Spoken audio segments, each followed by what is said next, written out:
Welcome back to The Way Forward, sponsored by Primera Blue Cross, always in your corner. Here again is Margaret Larson. Welcome back, and thank you so much for joining us. Our panel of experts are about to weigh in on some of your most frequently asked questions, and some of those are: when will we have a COVID-19 vaccine, and when can testing be done for everybody?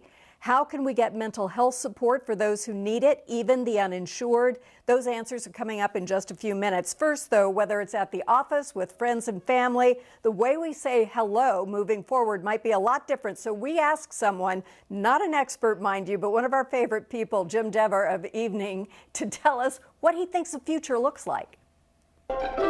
It's so hard to say goodbye, or hello for that matter. I'm very happy to meet you. Now that we can't shake hands, give a high five, a fist bump, or heaven forbid, a kiss on the cheek. But many of you have suggested some very spirited alternatives. The Hall family prefers a sign language celebration.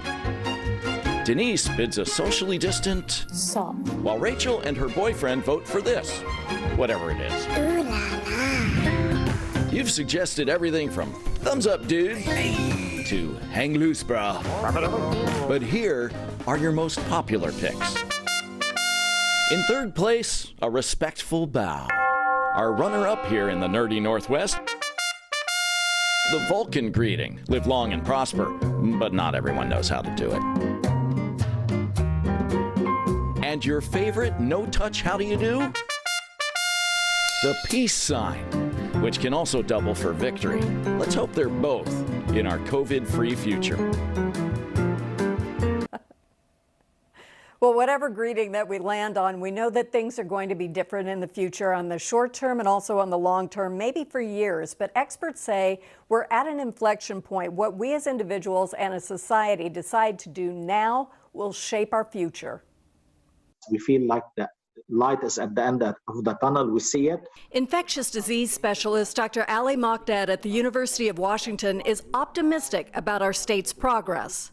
We're not out of danger yet, but we're heading into the right direction. And that's why you and I and the governor and everybody else were able to talk about opening up and what the strategy we should use.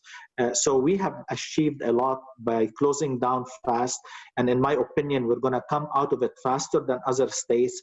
And we are going to recover our economy faster than other states. Whether we maintain that progress, he says, depends on choices we make right now.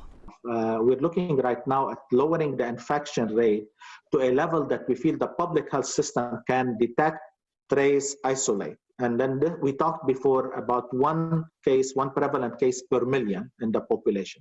In our state, that will be 8 cases a day. We are right now detecting about 200 cases, a little bit over 200. We suspect they're about maybe 5 times that because we're not testing everybody right now. We have to wait and be patient, contain our urge to go back to normal. Pediatrician Dr. Neil Kaneshiro, Associate Medical Director for Medical Policy at Primera Blue Cross, tells us the long-term well-being of our children is likewise tied to what we choose now, how attentive we are to their changing world. It's important for us as the adults, parents, and caregivers for these children to look really closely for cues of anxiety, stress, concern that you might see in your child through their behaviors, and ask them about it, because they need to know why we are behaving in the way we are, which is different from before. Because if we don't explain that to them properly, they will actually make up things in their own mind that are much more horrible than what the real situation is. And as a society, inequities in health, safety, and economic outcomes have been laid bare. Is just enormous. It's really devastating. Dr. Ben Danielson at Odessa Brown Children's Clinic sees firsthand the deeply uneven impact of the pandemic. What we do know is that for communities of color and non-English speaking communities, they are harder hit with severity from this coronavirus, in addition to the other ways in which they're affected around the issues of housing. Truly facing this reality, he says, is something we can only do together. I really hope that this is eye-opening and awakening for us as a society and as communities, as a county and as a state.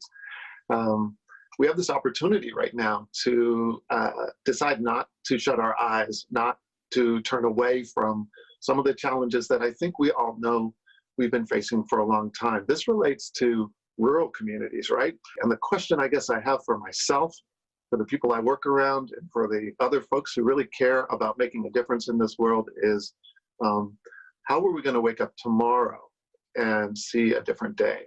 It's how we all choose to keep safe, protect one another, and live each new day that shapes our future. I'm worried I'm never going to get a hug again.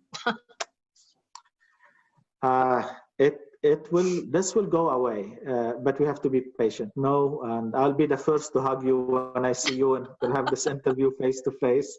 We all need a hug every now and then. You know, we smile, you and I, when we talk, we smile, but we cry sometimes. I mean, we're losing a lot of, these are not statistics. 134,000 is not a number. Yeah. These are human beings that have loved ones, have friends, and have family. So it's a sad story, but I'm confident we're going to get out of it.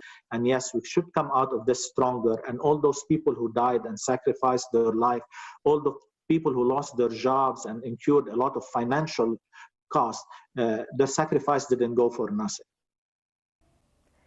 By the way, we've posted full-length interviews with many of our guests on YouTube. Simply text the word forward to 33438 and we will send you a link to the video playlist, as well as a list of the resources we've talked about on the show.